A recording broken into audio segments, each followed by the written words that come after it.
Busque o Senhor e adore o Senhor enquanto se pode buscá-lo. Nosso coração queima, nosso interior deseja o dia da tua volta, o dia do nosso encontro. Nosso coração queima, nosso interior deseja o dia da tua volta, o dia do nosso encontro. Um dia de cada vez caminhando pela palavra de Deus com reflexão, propósito e vida real. Seja muito bem-vindo ao Bíblia 365 na prática. Hoje é o dia 192 da nossa jornada, dia 11 de julho, e seguindo nosso cronograma, os textos de hoje são Josué, capítulo 14 e 15, Salmos 146 e 147, Jeremias 7 e Mateus, capítulo 21. Abra o teu coração, prepara o seu secreto, permita que o Senhor fale a você. Se esse projeto tem feito sentido, siga nas plataformas e compartilhe com alguém que você sabe que precisa dessa palavra hoje. E sem mais delongas, Josué, capítulo 14. A terra começa a ser repartida conforme o Senhor havia ordenado, e no meio disso surge Caleb, para lembrar uma promessa que ele recebeu 45 anos atrás. Aos 40 anos, enquanto os outros espias espalharam medo, Caleb e Josué confiaram que Deus era maior do que os gigantes. E agora, aos 85, Caleb se lembra de uma promessa que foi feita e ele pede uma região. E ele pede justamente Hebrom, território ocupado pelos Anaquins e protegido por cidades fortificadas. Ele não diz que venceria por força própria. Ele declara: se o Senhor estiver comigo, poderei expulsá-los. Caleb envelheceu, mas a promessa não envelheceu dentro dele. Sua força maior não estava no corpo, e sim numa vida inteira preservando em seguir o Senhor. Depois de décadas no deserto, vendo uma geração inteira desaparecer, ele continuava crendo naquilo que Deus havia falado. Há promessas que exigem espera, constância e disposição para lutar quando finalmente chega o tempo de possuí-las. Caleb nos ensina a não trocar uma palavra de Deus por conforto imediato. Ele esperou 45 anos e quando chegou a sua vez, ele ainda tinha fé para dizer: dê-me agora este monte. Já no capítulo 15, é registrado detalhadamente o território que foi entregue à tribo de Judá, mostrando que a promessa de Deus não era abstrata. E dentro desse registro, Caleb não apenas recebe Hebrom, mas enfrenta e expulsa os descendentes de Anak, provando que sua declaração do capítulo anterior não era entusiasmo apenas, ele realmente entrou em batalha. A fé não é passividade. Podemos receber uma herança e ainda assim precisar lutar, administrar, pedir ao Pai recursos necessários para fazê-la frutificar.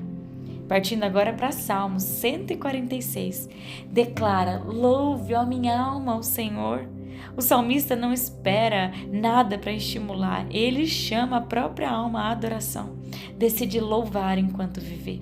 Ele ainda fala que não devemos depositar a nossa confiança em homens. Apesar de terem influência, recursos e autoridade, continuam sendo limitados. Quando morrem, seus planos terminam.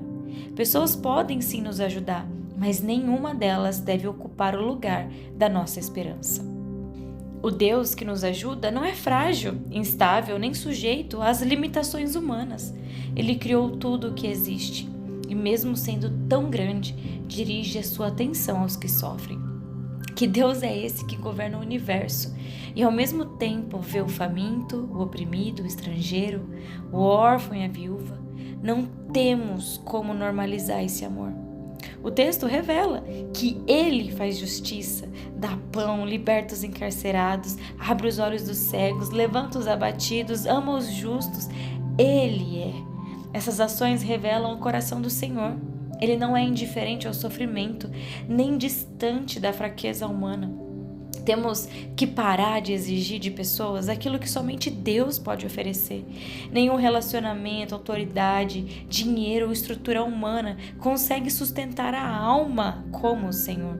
Ele é o auxílio para quem já não tem força, pão para quem tem fome, liberdade para quem está preso e sustento para quem caiu. O Senhor é quem reina para sempre. Governos passam, pessoas mudam, planos fracassam, mas o nosso Deus permanece de geração em geração. Salmos 147 declara que é bom, agradável e apropriado cantar louvores ao Senhor. Ele estava reconstruindo Jerusalém e reunindo os israelitas dispersos depois de um período de grande sofrimento. Porém, enquanto Deus restaura uma cidade, Ele também restaura pessoas. Ele sara os que têm o coração quebrantado, trata das feridas deles. O Senhor não apenas vê a ferida, Ele a toca, cuida, acompanha o processo de cura. O mesmo Deus que conta as estrelas e chama cada um pelo nome, conhece exatamente onde o nosso coração foi ferido. O Senhor se agrada dos que o temem e dos que esperam na sua misericórdia. Não precisamos impressioná-lo com nada, força, aparência, desempenho. Ele procura corações reverentes e dependentes. O Deus que controla neve, geada, vento, águas, também fala ao seu povo e revela os seus caminhos. A maior bênção de Israel não era apenas possuir uma terra, mas ter recebido a palavra do Senhor. E continua sendo assim conosco. O Deus que trata nossas feridas também nos ensina, corrige, sustenta e revela quem Ele é. Partindo agora para Jeremias, capítulo 7.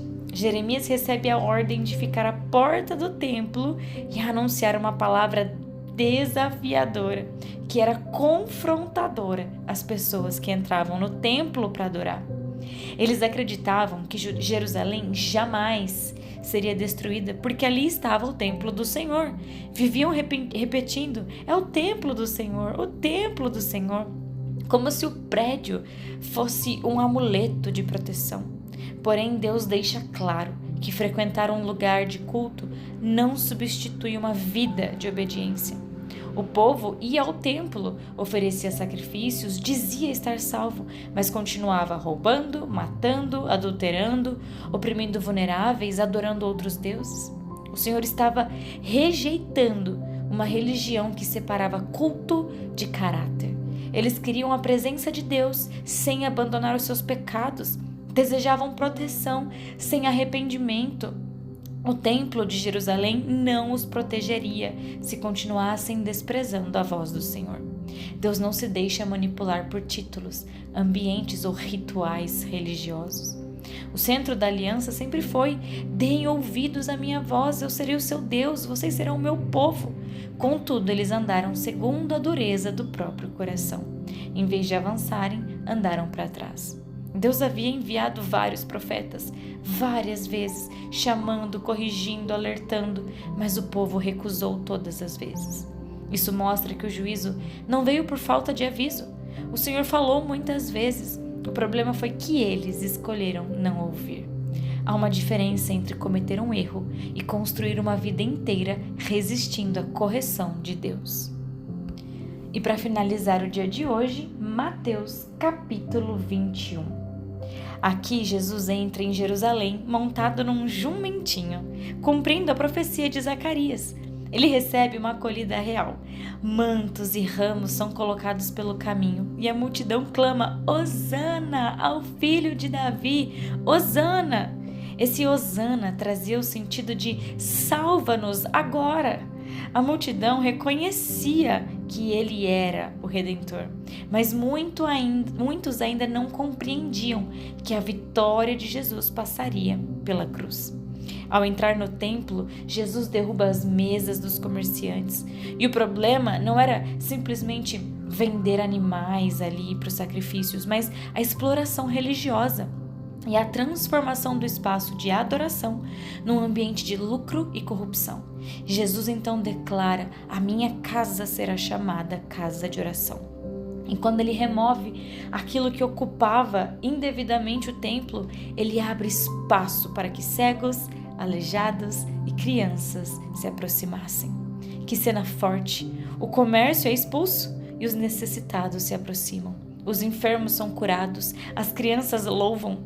Onde Jesus reina, a exploração perde espaço e pessoas feridas encontram acolhimento.